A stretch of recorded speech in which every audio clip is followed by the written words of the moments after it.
السلام علیکم ورحمۃ اللہ۔ یوتھ کلب کی پوڈ کاسٹ میں نے ایک خاتون کی جو گفتگو ہے وہ سنی، اور وہ میں ساتھ میں مینشن بھی کر دوں گی۔ انہوں نے اپنا ایک پوائنٹ آف ویو پیش کیا جس سے میں بالکل بھی اتفاق نہیں کرتی، اور وہ پوائنٹ آف ویو وہ اپنی طرف سے کسی ٹھیک معنی میں ہی یقیناً دے رہی ہوں گی، لیکن ان کی بات کو میں تھوڑی سی تصحیح کرتی چلوں۔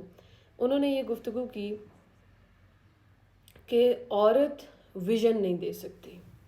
یہ سٹیٹمنٹ اپنی ذات میں ہی یہیں تک کہ عورت ویژن نہیں دے سکتی، ایکسیپٹ کچھ عورتیں دے سکتی ہیں جو ایکسیپشنل ہوتی ہیں، تو یہ غلط ہے، یہ سٹیٹمنٹ غلط ہے۔ اس سٹیٹمنٹ کے اندر بہت بڑا ایک فلا ہے، وہ اس سینس میں کہ اگر کوئی بھی معاشرہ عورت کو مینٹلی یا فزیکلی یا اس کی سوچ کے حساب سے کنسیڈر یہ کرے گا کہ وہ ویژن نہیں دے سکتی، تو ظاہر سی بات ہے پھر خواتین کبھی اس چیز کی ٹرائی بھی نہیں کریں گی کہ ویژن دیا کیسے جاتا ہے۔ اصل میں قرآن نے، حدیث نے، سیرت نبی نے، حضرت عائشہ، حضرت خدیجہ، ان کی زندگیوں میں تو سراسر ویژن ہے، پھر آپ کیسے کہہ سکتے ہیں کہ ویژن نہیں دے سکتی؟ نبی علیہ الصلوۃ والسلام وحی کی وجہ سے ایک تذبذب کی حالت میں، ایک تھوڑی ڈری ہوئی حالت میں اپنی بیوی کے پاس آتے ہیں، اور ان کی بیوی ان کو کاؤنسلنگ کر رہی ہے، وہ ان کو یہ چیز سمجھا رہی ہے کہ آپ ایزی ہو جائیں، اللہ آپ کے ساتھ ایسے ایسے ایسے معاملہ کرے گا، آپ تو رحمان ہیں، آپ کی تو طبیعت میں اللہ تعالیٰ نے اتنا رحم رکھا ہے، آپ تو لوگوں کے لیے بہت زیادہ شفقت والے ہیں۔ تو یہ ویژن کہاں سے آ رہا ہے؟ یہ ویژن عورت کی طرف سے آ رہا ہے۔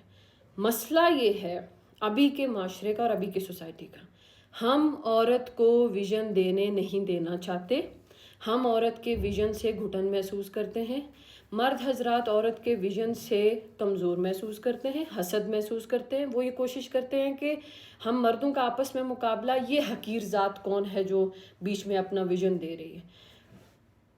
مرد اور عورت فزیکلی مقابلہ نہیں کر سکتے، اللہ تعالیٰ نے دونوں کی فزیک میں ڈفرنس رکھا ہے اور مرد کو فزیکلی ڈومیننٹ رکھا ہے، لیکن تعلیم، ویژن، سوچ، اس چیز میں ایک عورت مرد کو بہت آرام سے بیٹ کر سکتی ہے۔ اب یہاں پر میں وہ بات کرتی چلوں جو ضروری ہے۔ مردوں کو اللہ تعالیٰ نے مین جو کنسرن دیا ہے وہ دیا ہے اپنے گھر کا، انسٹیٹیوٹ کا خرچہ چلانا۔ آپ نے ادارہ بنا لیا، اب اس کے تمام فائنانس، بجلی کا بل، گیس کا بل، گھر کا رینٹ، کھانا پینا، کپڑے، جوتے، سارا کچھ مرد کو پرووائڈ کرنا ہے۔ اس کے سر پہ تو یہ ایک ٹینشن اتنی بڑی ہے کہ وہ روزانہ ان ساری چیزوں کو بھی سوچے تو وہ ان کو پورا کرتے کرتے مر جاتا ہے، لیکن یہ پوری نہیں ہوتی ہیں۔ اب یہاں پہ وہ جو ویژن ہے اس کی ذمہ داری عورت کے اوپر ڈلتی ہے کہ اگر آپ اپنی عورت کو ویژن دینے کے قابل نہیں بنائیں گے تعلیم اور شعور کے ذریعے، تو آپ کی نسل کو ویژن کبھی بھی نہیں ملے گا۔ آج تک جہاں بھی پاز کر دو۔